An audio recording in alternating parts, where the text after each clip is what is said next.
Distracted driving has a particularly personal connection. We always think it's going to happen to somebody else. Is it worth the risk? Most people will use their intellect to not choose to drink and drive. But those same people don't view texting and driving as nearly as seriously.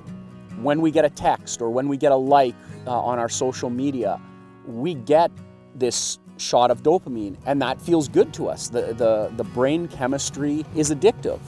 Do I stop and think to myself, do I risk becoming part of the news feed? What if I end up becoming the story? And the results can be devastating.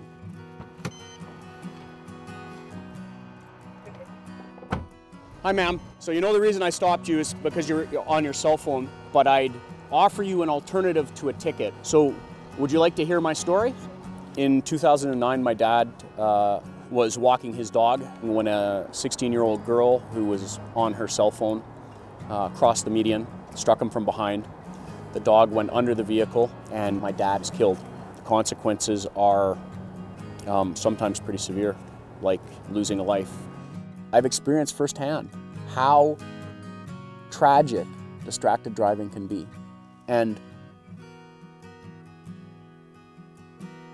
I wouldn't wish my worst enemy to go through it and to have to experience that phone call in the middle of the night and to find out how senseless and how meaningless the texts were that were distracting someone to the point where they took a life.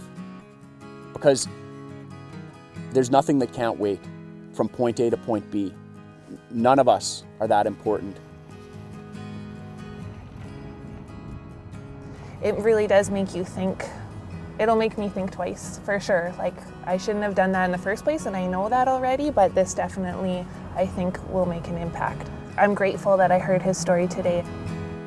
Nobody likes to get pulled over. Certainly nobody likes to get a ticket. But if it's a choice between a ticket or hurting or killing someone, I'm willing to give that person a ticket and hopefully an education, and hopefully it changes their behavior. And if we can change enough behavior, eventually, maybe there'll be no more distracted driving enforcement to do. And we can save a life down the road.